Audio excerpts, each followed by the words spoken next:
Governador Sérgio Cabral, meu nome é Luiz Eduardo Soares e certamente o senhor não se lembra, mas eu tive a oportunidade de ser seu professor em 1982, eu acho nisso, 82.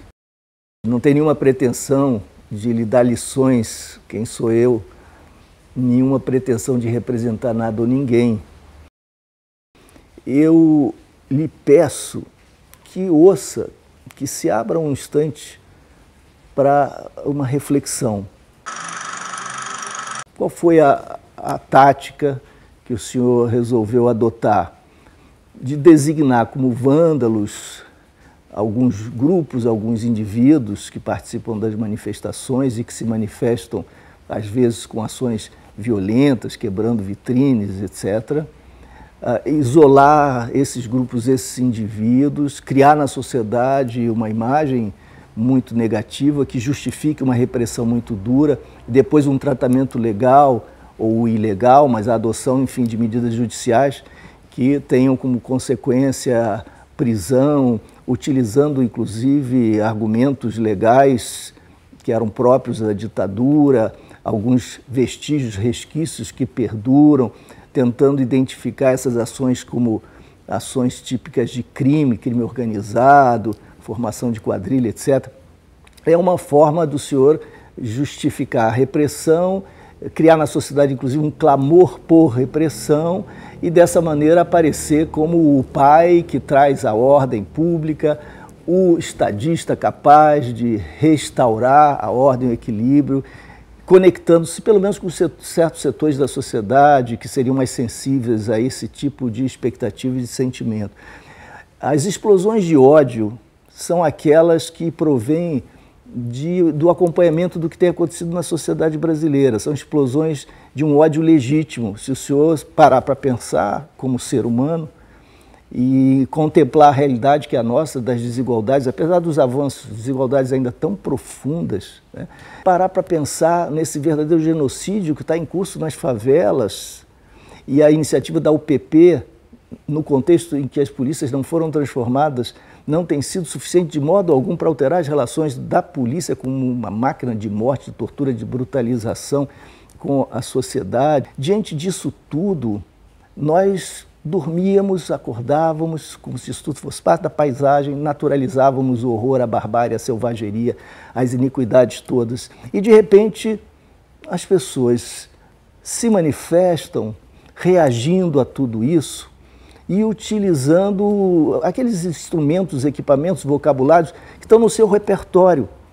Elas foram brutalizadas todo esse tempo, estão diante da selvageria que está estampada no Brasil, na face do Brasil, a despeito das melhores e dos avanços, mas são absolutamente insuficientes.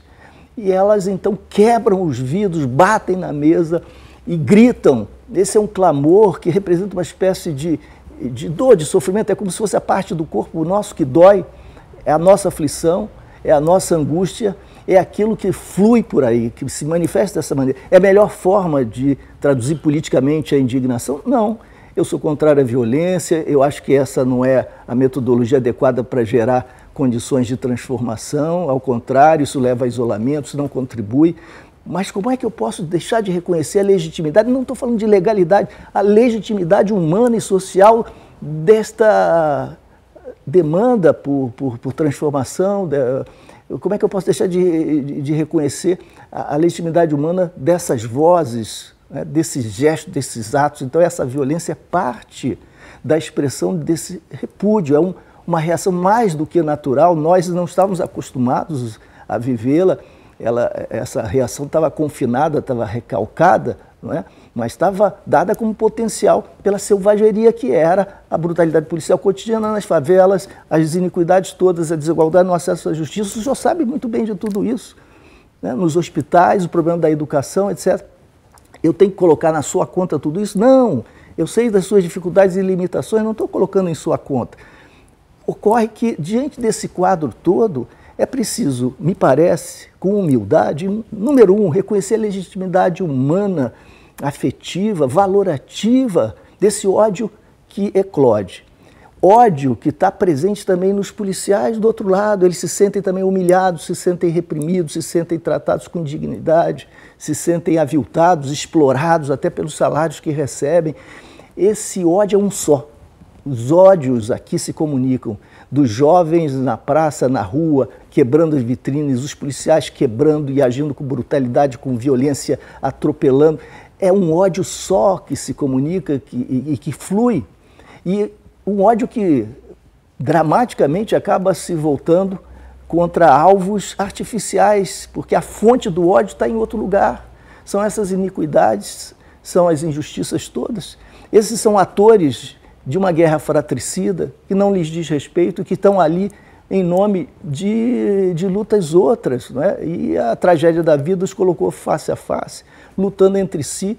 São irmãos, na verdade, como nós somos irmãos dos Black Blocs, e como o que existe de humano no senhor e de sensibilidade democrática, que certamente ainda existe em vestígio pelo jovem que eu conheci há 30 anos, também reconhece como legítimo. Então, diante desse quadro, vamos parar, quem sou eu dizer isso, mas eu ouso sugerir, vamos parar de ser hipócrita, de agir, então, em nome da ordem, da legalidade, que acaba sendo simplesmente o teatro farsesco do mesmo, que vai aprofundar esse abismo, vai inviabilizar completamente qualquer diálogo e vai nos levar para um quadro de tensões, um quadro absolutamente destrutivo, regressivo do ponto de vista democrático. Que saída o senhor vai ter para manter grandes eventos, para impor a ordem na rua?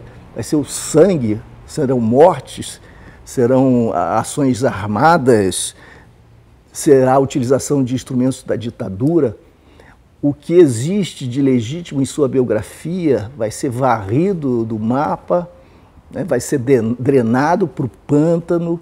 De que maneira o senhor vai visualizar o estado do Rio de Janeiro, a cidade do Rio de Janeiro, no ano que vem, se essa escalada não for contida? Contida de que maneira? Só existe uma possibilidade: humildade, diálogo, abertura, reconhecimento da legitimidade desse grito e dessa dor. E recuo imediato em relação à utilização ditatorial, autoritária e arbitrária de recursos pseudo-legais para calar essa juventude e para criminalizar o movimento social. Esse é um caminho cujo fim nos leva para o precipício, cuja direção nos conduz a todos para o aprofundamento da incomunicabilidade. Isso não nos interessa se nós estamos pensando num Brasil de outro tipo e numa república que mereça esse nome.